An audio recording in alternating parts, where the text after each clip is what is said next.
Hello everyone, कैसे हैं आप सब लोग।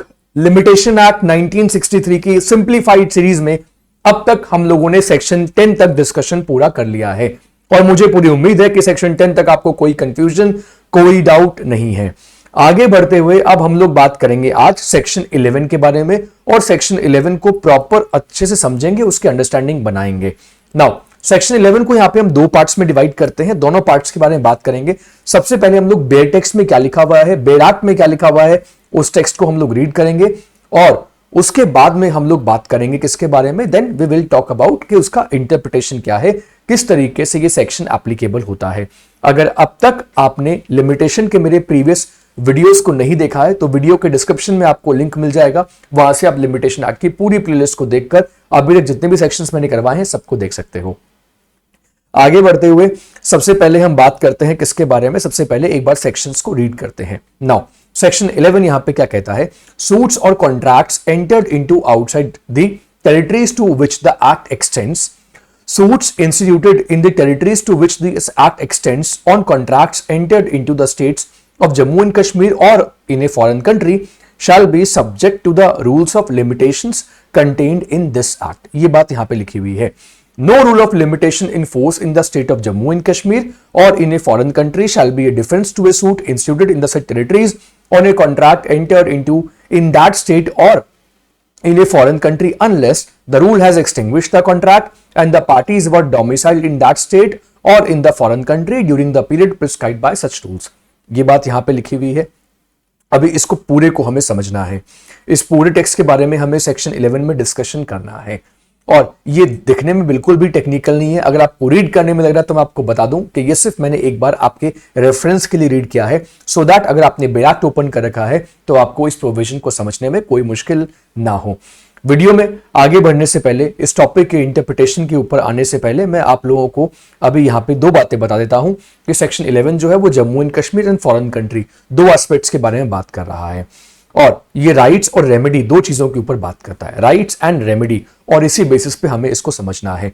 लेकिन सबसे पहले अब जरा ये भी जान लो कि Jammu and Kashmir reorganisation act जब 2019 आया तो उसके शेड्यूल में लिमिटेशन एक्ट को भी शामिल किया गया।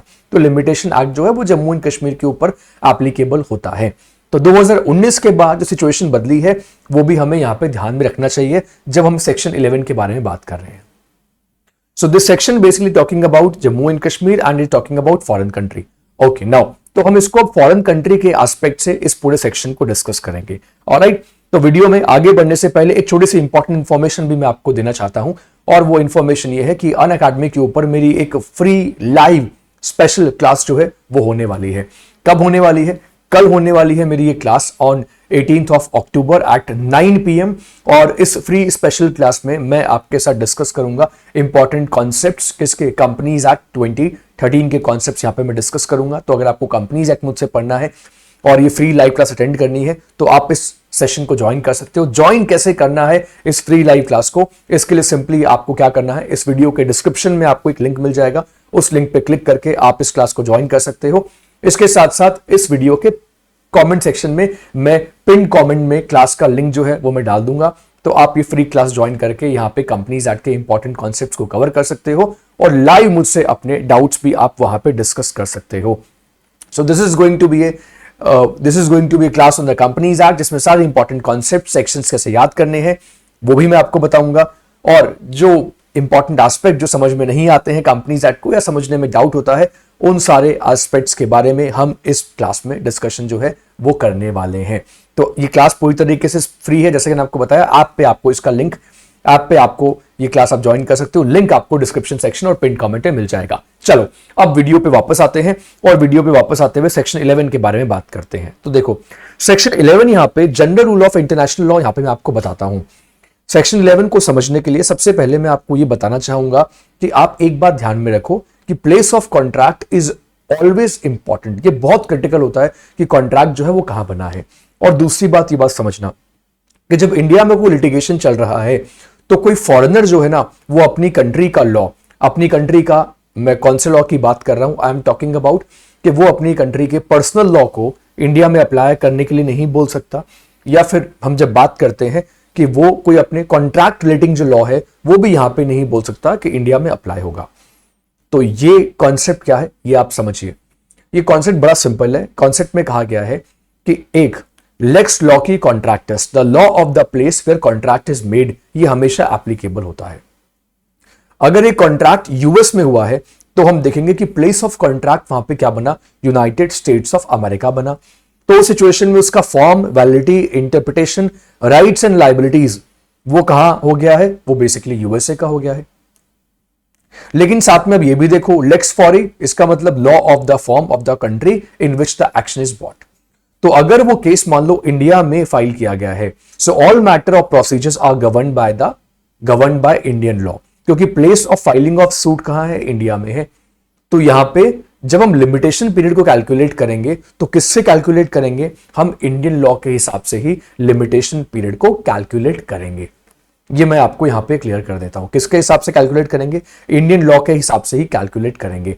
अब यहां पे एक बात याद रखना कि लेट्स सपोज कि दो पार्टीज के बीच में कॉन्ट्रैक्ट हुआ है। इससे आपको अच्छे समझ में आएगा सेक्शन 11। एक पार्टी इंडिया की रहने वाली है, दूसरी पार्टी यूएस की रहने वाली है। कॉन्ट्रैक्ट कहां हुआ है, कॉन्ट्रैक्ट दोनों पार्टीज के बीच में जो है वो इंडिया में हुआ है। दोनों पार्टीज ने यह भी डिसाइड किया है कि दोनों पार्टीज के बीच में अगर इन फ्यूचर कोई भी डिस्प्यूट होगा तो वहां पे एक्सक्लूसिव जुरिस्डिक्शन जो होगा वो इंडियन कोर्ट्स का ही होगा। लेट्स से कि दोनों पार्टीज ने डिसाइड किया कि दिल्ली हाई कोर्ट के पास में जुरिस्डिक्शन होगा। तो अब पता है उस सिचुएशन में क्या होगा, अब उस सिचुएशन में जब बात आएगी लिमिटेशन पीरियड की तो यूएस वाली पार्टी ये बात नहीं कह सकती कि यहां पे हम यूएस का लिमिटेशन पीरियड जो है वो अप्लाई करेंगे। जब बात आएगी लिमिटेशन पीरियड कैलकुलेट करने की तो हम इंडियन लिमिटेशन एक्ट के अकॉर्डिंग ही लिमिटेशन पीरियड कैलकुलेट करेंगे कि जब कॉज ऑफ एक्शन अराइज हुआ उससे लिमिटेशन कितना था। लेट्स से कि लिमिटेशन पीरियड यहां पे कॉन्ट्रैक्ट के केस में 3 साल का था, तो यूएस की पार्टी ये नहीं कह सकती कि यूएस में लिमिटेशन पीरियड जो है वो 5 साल का होता है, 6 साल, 7 साल, 10 साल, जो भी होता है, it doesn't matter. What matter is कि आपने जिस कंट्री में आपने एक्शन जो आप ले रहे हो उस कंट्री का लॉ यहां पे हम कंसीडर करते हैं। Is that clear? तो क्योंकि here we are talking about किसके बारे में बात कर रहे हैं, प्रोसीजर लॉ के बारे में बात कर रहे हैं। बस एक ही छोटा सा एक्सेप्शन है और वो एक्सेप्शन है किसमें, section 28 of the limitation Act में गिवन है, जिसमें आपका राइट ही पूरी तरीके से एक्सटिंग्विश हो जाता है। क्योंकि लिमिटेशन टॉक्स अबाउट रेमेडी, लेकिन राइट भी एक्सटिंग्विश होता है। सेक्शन 28 उसके बारे में बात करता है, तो वो मैं आगे जब सेक्शन 28 बताऊंगा तो वहां पे आपको इसके बारे में और पता लग जाएगा। तो ये एस्पेक्ट हमें यहां पे देखना है। तो suit on a foreign contract is not barred under the foreign law, will not enable, suit on a foreign contract is not barred under the foreign law, will not enable the plaintiff to bring the suit on the claim barred in this country। और उसका reason क्या है, matter of procedure. वो अगर US की party ये कहती है कि ये जो कॉन्ट्रैक्ट है बेसिकली ये हमारी कंट्री के अकॉर्डिंग, ये जो कॉन्ट्रैक्ट में डिस्प्यूट हुआ है हमारी कंट्री के यूएस के लॉ के अकॉर्डिंग बार्ड नहीं है, लेकिन इंडिया के लॉ के अकॉर्डिंग बार्ड है ना, तो उसको हम बार्ड ही मानेंगे। तो वो suit on a foreign country, suit on a foreign contract, let me explain this again, is not barred under the foreign law। वो enable नहीं करता plaintiff को कि वो सूट फाइल कर सके on the claim barred by this country। Reason यहां पे मैटर ऑफ प्रोसीजर है। तो मैंने आपको जैसे कि यहां पे एक एग्जांपल देख लीजिए, decree passed by the native state of Baroda. अब यहां पे बड़ौदा अभी के हिसाब से आप आंसर करोगे तो आप बोलोगे कि सर बड़ौदा जो है वो तो गुजरात का पार्ट है, गुजरात में ही, इंडिया में ही है, लेकिन मैं पुरानी टाइम का बता रहा हूं। So could not be executed in India, वो इंडिया में एग्जीक्यूट नहीं हो पाया। और रीजन क्या था, it was not clearly barred by the law of limitation of Baroda state. तो बड़ौदा में तो बार्ड नहीं था, लेकिन यहां पे जो एप्लीकेशन फॉर एग्जीक्यूशन थी that was barred by the limitation act 1963, इसलिए वो बार्ड हो गया। ये बात आपको समझ में आ गई। सो प्लेस ऑफ कॉन्ट्रैक्ट जो है उससे हम क्या देखते हैं, प्लेस ऑफ कॉन्ट्रैक्ट से व्हाट वी जज the form, validity, interpretation, rights and liabilities. But when it comes to filing of suit, क्योंकि ये प्रोसीजर लॉ का पार्ट है, तो उस सिचुएशन में हम उस देश का लॉ देखते हैं जिस देश में आपने वो सूट फाइल किया है।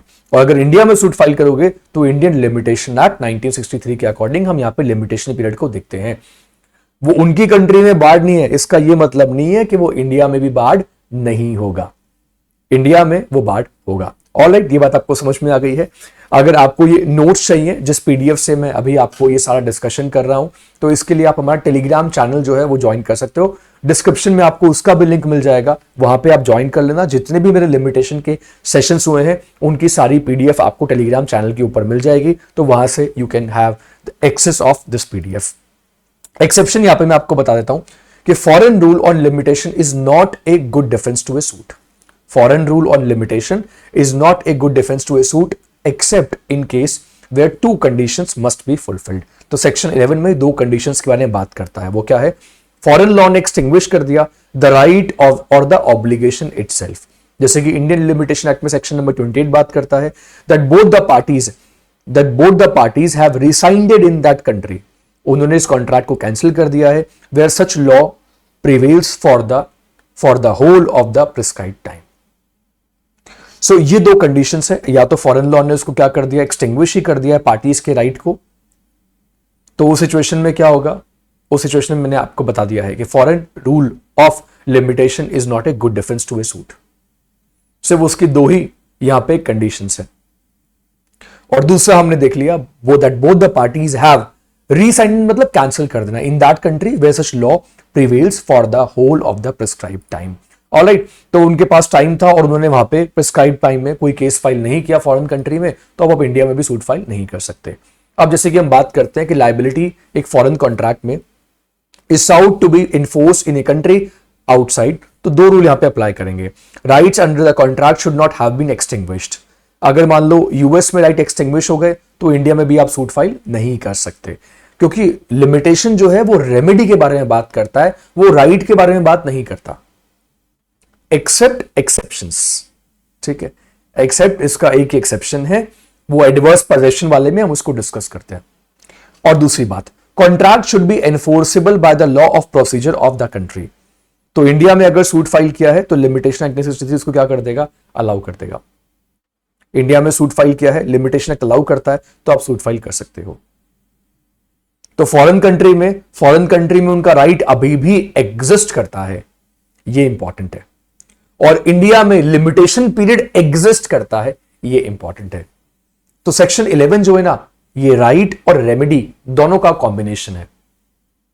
इंडिया में लिमिटेशन में रेमेडी मिलनी चाहिए, और फॉरेन कंट्री में जो उनका राइट है वो भी खत्म नहीं हुआ, क्योंकि अगर फॉरेन कंट्री में लॉ ही जो राइट है वही एक्सटिंग्विश कर देता है, वहां का लॉ राइट को ही एक्सटिंग्विश कर देता है, तो इंडिया का लिमिटेशन एक्ट जो है वहां पे रेमेडी नहीं मिलेगी। फॉरेन के लॉ में राइट भी है, रेमेडी भी है, बट इंडियन लॉ में रेमेडी नहीं है, क्योंकि इंडियन लॉ के हिसाब से टाइम बार्ड हो गया है, तो बेनिफिट नहीं मिलेगा। Is that clear? ये पता है क्यों इंपॉर्टेंट है? ये इसलिए इंपॉर्टेंट है क्योंकि मैंने आपको जैसे कि बताया, कॉन्ट्रैक्ट में जब इंटरप्रिटेशन की बात आती है ना, तो हम ये देखते हैं कि किस प्लेस पे कॉन्ट्रैक्ट हुआ था, but when it comes to remedy तो हम देखते हैं कि किस प्लेस पे आपने केस फाइल किया है, तो उसके अकॉर्डिंग लिमिटेशन पीरियड को कैलकुलेट करते हैं। ऑलराइट, ये आपको अच्छे समझ में आ गया। ये हमने यहां पे section number 11 of the limitation act को समझा है और इसको हमने इंटरप्रेट इस तरीके से किया है।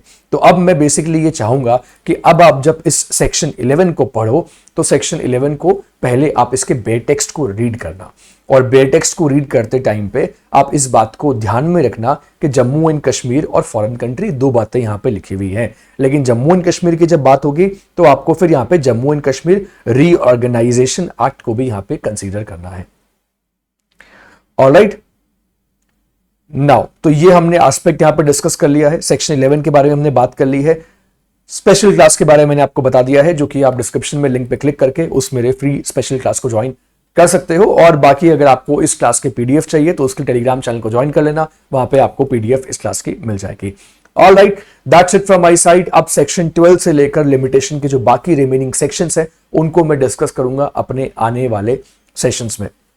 अगर आपको ये वीडियो अच्छा लगा तो वीडियो को लाइक करो, चैनल को सब्सक्राइब करो और वीडियो को शेयर भी करो। मैं आप लोगों से मिलता हूं अपने अगले वीडियो में। Thank you so much.